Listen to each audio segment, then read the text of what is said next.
foggy November night, Detective Laura Wells stood near the edge of Hollow Road, staring at the abandoned black sedan. Its driver's side door was wide open, and the faint glow of the hazard lights flickered against the mist. The vehicle belonged to 27-year-old Ethan Carter, who had vanished without a trace hours earlier. His fiancée, Claire, had reported him missing when he failed to return from a routine business trip. The scene was unsettling. Laura's flashlight traced the muddy footprints leading from the car into the nearby woods. The prints were erratic, almost as if Ethan had been running or fleeing. But after 10 steps, the footprints stopped. No sign of a struggle, no blood, no indication of where he had gone. It was as if Ethan had simply evaporated into the mist. The next morning, Laura returned with a search team.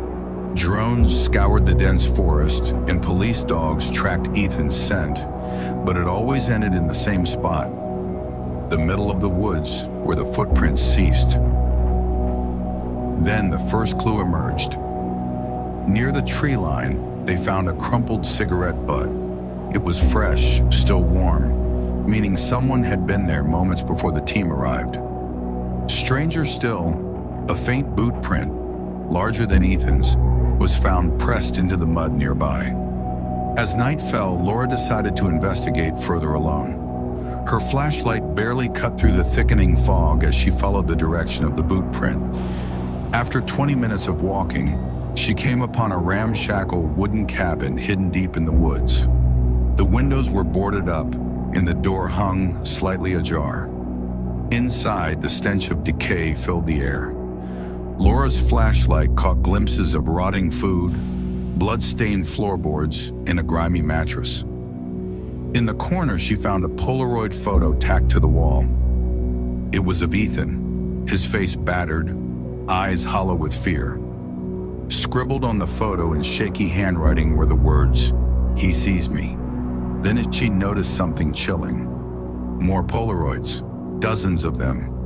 Each one showed a different person, all with the same terrified expression. Some photos were dated back over 15 years. Ethan wasn't the first.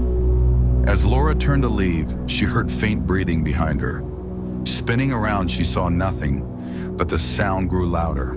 Her flashlight flickered, and for a split second, she caught the reflection of two gleaming eyes staring from beneath the floorboards. Before Laura could react, the door slammed shut. She drew her weapon, but it was too late. A pair of gloved hands grabbed her from behind, yanking her to the floor. She fought hard, but her assailant was strong. She felt a needle jab into her neck. Darkness. She awoke bound to a wooden chair in the basement, her wrists raw from the tight rope. Ethan sat slumped in the corner, barely breathing. His eyes fluttered open, and he weakly whispered, "He's coming." The door creaked open. A tall man with a mask made of stitched animal skin stepped inside. His boots were caked with mud, the same ones from the woods. He carried a rusted hunting knife and walked toward Laura. Laura knew she had seconds to act. With all her strength, she broke the rickety chair apart, using the sharp edge of the wood to cut the rope binding her wrists. As the man lunged at her, she shoved the splintered wood into his side. He staggered, howling in pain. Grabbing Ethan, she hauled him to his feet. They ran through the basement door and up the creaking stairs. The man chased after them, his heavy boots pounding behind them. Laura flung the cabin door open, but the masked figure caught her ankle. She fell, screaming. Just as he raised his knife, the sound of sirens pierced the night. Backup had arrived. The man released her and fled into the woods. The officers fired into the darkness, but he was gone. The police scoured the cabin and found a chamber beneath the floorboards, filled with bones and personal belongings of his previous victims. The man, dubbed the Hollow Road Killer, was never caught.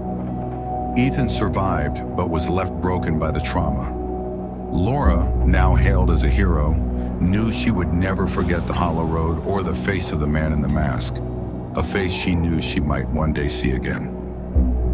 But the final blow came 2 weeks later. Laura returned home to find a Polaroid slipped under her door. It was a photo of her, taken from behind, walking into her house. Scribbled across the bottom were 2 words, "I see you."